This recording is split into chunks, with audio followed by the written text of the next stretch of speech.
못 간다고 쳐내라. 박 전 대통령과 이재용 부회장의 법정 대면이 방금 전에 또 불발됐다는 소식이 들어와 있습니다. 좀 더 자세히 짚어볼 필요가 있을 것 같은데 황수연 기자가 먼저 소개합니다.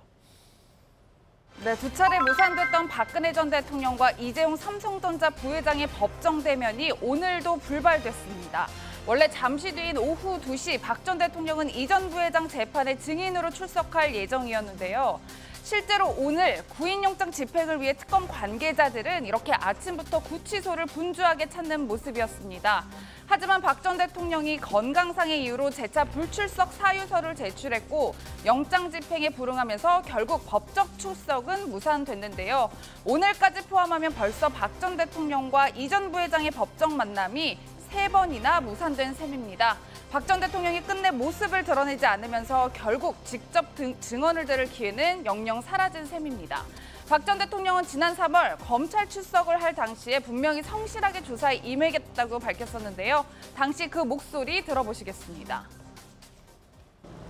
국민 여러분께 송구스럽게 생각합니다. 성실하게 조사에 임하겠습니다. 아직도 이 자리에 설 필요가 없다고 생각하십니까?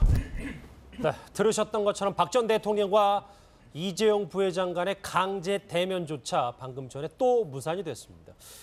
박준 변호사님이 계속 계시고요. 나머지 전문가 세 분과 함께 계속해서 주제 이어가 보도록 하겠습니다. 세 분 어서 오십시오. 네, 안녕하세요. 어서 오십시오. 먼저 이현정 의원님. 네. 또 못 만났어요. 어느 정도 근데 예상은 좀 됐던 결과 아니겠습니까? 그러니까 지금 박 전 대통령이 유독 이재용 삼성전자 부회장만의 그 만남 자체만 계속 지금 꺼려하고 있거든요. 그러니까 지난번에도 사실은 그 월요일 날 이제 그 대면을 하기로 했었는데 예. 사실 그날 이제 갑자기 이제 그 발가락이 다쳤다고 그래서 재판장이 안 나왔지 않습니까? 이제 그 이후로 사실은 재판부가 다시 이제 뭐 재판 날짜를 잡는다는 뭐 이야기도 있었는데 오늘 같은 경우는 사실 이재용 그 부회장 재판에 이제 증인을 출석한 것인데 그렇죠. 사실 이제 법원이 지금 구인영장까지 발부했음에도 불구하고 지금 안 나오는 상황이거든요. 아무래도 박 전 대통령 입장에서 보면 지금 자신의 가장 핵심적인 그 이제 제 뇌물죄에 관련해서 뭔가 이재용 부회장하고 대면하는 것 자체가 굉장히 껄끄러운 것 같습니다. 실제로 그 자체를 또 어떤 논란의 어떤 요소로 한다는 것 자체가 본인의 혐의에도 상당히 좋지 않다는 판단을 하는 것 같아요.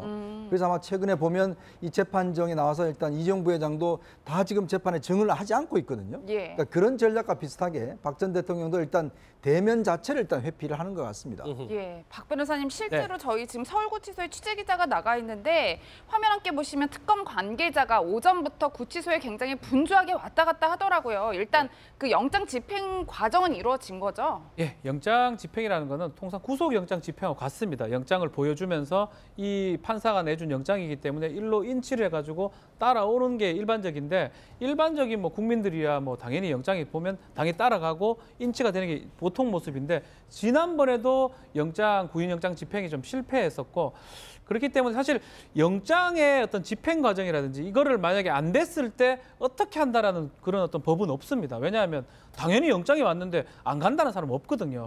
그러다 보니까 거기에 대해서 어떤 규정이 없다 보니까 또 전직 대통령이고 하다 보니까 건강상 이유로 또 구금이 돼 있는 상황이기 때문에 아마 영장을 제시하고 요청을 했음에도 불구하고 끝까지 거부하니까 아마 손으로 강제로 끌고 오는 방식의 어떤 집행은 하지 못하는 걸로 보입니다. 그러니까 이제 그럼에도 불구하고 저 박주민은 조금 다를 거라고 생각했던 게 이제 건강을 이유로 불출석사유서를 냈고 하지만 특검은 또 미리 대비를 해서 구인장까지 미리 발부를 했기 때문에 오늘은 조금이라도 좀 다를 수 있지 않을까 예상을 좀 했었잖아요. 특검에서 정말 강하게 한다 그러면 그 구치소 그 안에 방에 들어가서 이 손을 끼고 이렇게 데리고 오는 그런 모습을 상상을 할 수가 있는데 그렇게 또 하다가 보면 또 특검이 또 여론이라든지 그렇게 좀 우려한 걸로 보입니다. 뭐 인권 부분도 그렇죠. 그 부분도 문제되고 또 전직 대통령이라는 부분도 있기 때문에 특검에서 아마 고민 끝에 왜냐하면 미리 영장도 받았습니다. 이런 경우를 대비해서. 예. 그래서 강하게 나갈 거라고 좀 보였긴 했는데 그럼에도 불구하고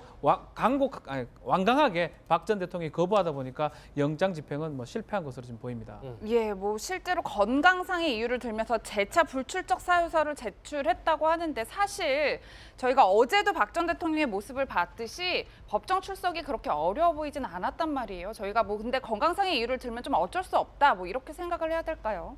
이번에 이제 박근혜 전 대통령이 법정에 나오지 않을 거라는 거는 대부분의 사람들이 아마 예측을 했을 거라고 생각이 되는데요. 어떤 사유를 들어서 나오지 않을까 이게 굉장히 궁금했습니다. 근데 결국은 건강상 이유를 댔는데 건강상 이유를 아마 이해하는 국민들이 얼마나 될까 저는 좀 의문이거든요. 왜냐하면 재판장조차도 박근혜 전 대통령이 뭐 내성 발톱이니 뭐니 뭐 인대가 잘못됐니 이렇게 하면서 출석을 안 했을 때 구치소 측에서 어떤 건강 상태인지를 보고를 받았거든요. 그랬죠. 받고 난 다음에 이거는 못 나올 사유가 안 된다. 그래서 이제 나오라고 해서 박 전 대통령이 결국 저 법정에 출석을 하지 않았습니까? 그러니까 지금 건강상의 이유를 대는 것은 제가 볼 때는 굉장히 좀 구차한 느낌을 좀 받게 되고요. 어찌 보면 그냥 박 전 대통령 입장에서 그냥 내가 재판이 진행 중에 있으니까 내가 나가서 진술을 하는 것은 오히려 내 재판에 불리하다라고 이유를 대면 그건 어느 정도 뭐 참작할 이유가 될 수 있을지 모르겠지만 건강상 이유를 대는 것은 제가 볼 땐 설득력이 떨어진다 이렇게 보이고요. 뭐 방금 전에도 구인영장 말씀하셨지만 구인영장에 불응한다고 해서 제재할 수 있는 뭐 그런 조항이나 규정은 없다고 하셨는데 그 말은 돌아서 얘기를 하면 아무도 그것을 거부할 수 없다는 얘기이기 때문에 박근혜 전 대통령이 법위에 선 존재가 아니라면 나가는 게 응당 맞죠.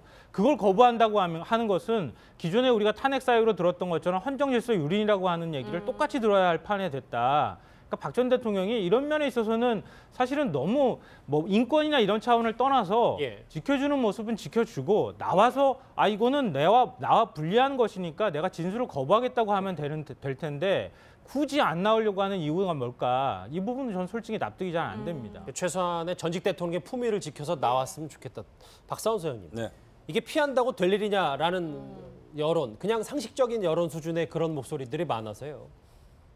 피해서는 안 되죠. 쭉 설명을 하셨지만. 왜냐하면 이 문제가 지난번에도 우리가 토론을 한 적이 있지만 이른바 세계의 재판 또 정치적 성격이 있는 재판입니다. 그다음에 피의자이면서 동시에 전직 대통령입니다. 그렇다고 본다면 어쨌든 이 장면에서 당당하게 좀 임하면서 큰 차원에서 좀 풀려고 박근혜 대통령이 노력을 해야 되는데 기본적으로 일반 재소자들의 법정 다툼에서 아주 그 미시적인 그 법정 전략 문제를 가지고 그 속에서 매몰돼서 있는 것 아닌가라는 어떤 그런 측면들이 있는 것 같고 그것은 아까 말씀하셨듯이 굉장히 구차스럽게 좀 보이는 측면이 있기 때문에 어쨌든 지금 이 그 핵심이 이재용 뇌물건이고 이재용 회장에게 정유라의 뭐 말 문제가 이제 걸려 있는 문제인데 어쨌든 재판을 좀 신속하게 박근혜 전 대통령이 좀 당당하게 임하면서 이 문제를 좀 빨리 풀어나가는 모습을 보여야 되는데 지금 보여주는 모습은 한마디로 좀 구차스럽다는 비판을 면키 어려운 게 아닌가 이런 생각이 듭니다. 예, 이현정 의원님 네. 그럼 이대로라면 저희가 박 전 대통령과 이 전 부회장의 법정 조언은 영영 못 본다 뭐 이렇게 보면 될까요? 저는 뭐 그럴 가능성이 높을 것 같아요. 왜냐하면 박 전 대통령의 그동안의 어떤 그 심성을 보면